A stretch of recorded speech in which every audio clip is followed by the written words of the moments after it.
Of Hurricane Helene dissipated Saturday. Take a look at this video. This is in Horseshoe Beach, Florida. Although millions of people remain without power across the southeast, residents in Horseshoe Beach started to clean up as much as they could. Betsy Hainlink and her family got to work. It's heartbreaking and it's physically and mentally exhausting. But it's the price you pay to have a little teeny tiny piece of paradise.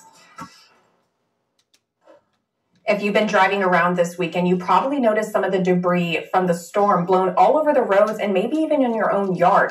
Some cities will have brush cleanup services this week. Centerville scheduled a one-time brush collection the week of October 7th.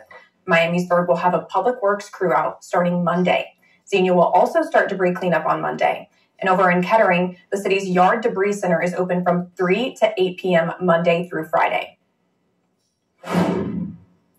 Let's bring in weather specialist Nick Dunn. Nick, there are a lot of people dealing with a lot of devastation. Right? Yeah, especially. And I want to talk about one thing. This was considered a 1 in 1,000 year flood, depending on what you read, across parts of North Carolina. So let's break down that part of what has happened a little bit more for us here in the graphic for you. As you can see, what does a 1 in 1,000 year flood mean? Well, that means that any particular flood of that magnitude has a 0.1% chance of happening in any given year. And in Asheville, North Carolina in particular, the French Broad River, the old record was 23.1 feet in terms of how high the river has ever been. That was set back in July of 1916, so more than 100 years ago, meaning that people that lived in this area have never seen anything like that before. And the new record, it just happened on the 27th. It crested at 24.67 feet. So the end result, uncharted territory and substantial flooding. And these folks have a long way to go. Thankfully, our weather here at home over the next several days, a lot quieter. We're tracking some slow turnaround in terms of our pattern. We do have a couple of showers left over this evening into tomorrow.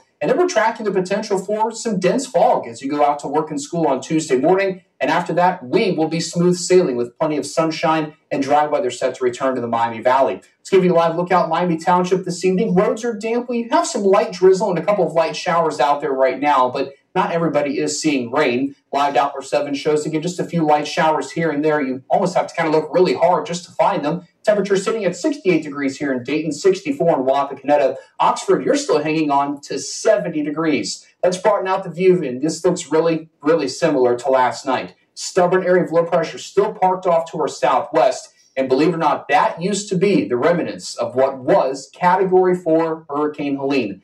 Really crazy to think that that was what that was at one point, and now it's just a remnant area of low pressure that is stuck across the Ohio Valley. Let's take a look at Skycast tomorrow so you know how to plan your day. We'll start the day with mostly cloudy skies. Temperatures will be in the 60s, and it's going to be slow to warm tomorrow, but I do think you'll find temperatures a bit warmer. By lunchtime, we're up to 72 degrees, and there may be a few showers dotting the landscape, but certainly not as widespread or as heavy as what we've had the last couple of days. And as you come home from work and school tomorrow, we'll get up to a high of around 76 degrees. And again, a few scattered showers, certainly not out of the question, but I don't expect us to see any substantial rainfall totals here across the Miami Valley. Here's how Futurecast pans that out for us. 7 o'clock in the morning, likely a dry start, but we are mostly cloudy. As we get into the afternoon, we add a little bit of sunshine and daytime heating, a couple of scattered showers here and there. And then that fog potential for Tuesday morning. Why is that setting up? You notice how the sky is clear, and then you see Futurecast filling in those clouds back into Tuesday morning. Let's watch how that's going to pan out for us here in Futurecast. Let's show you visibility. As you get towards 1:30 in the morning on Tuesday, we start to see some fog setting in, but it's really as we get closer to that time we go to work and school. You can see visibility getting down to a half a mile in some spots. We could have some dense fog advisories come Tuesday morning.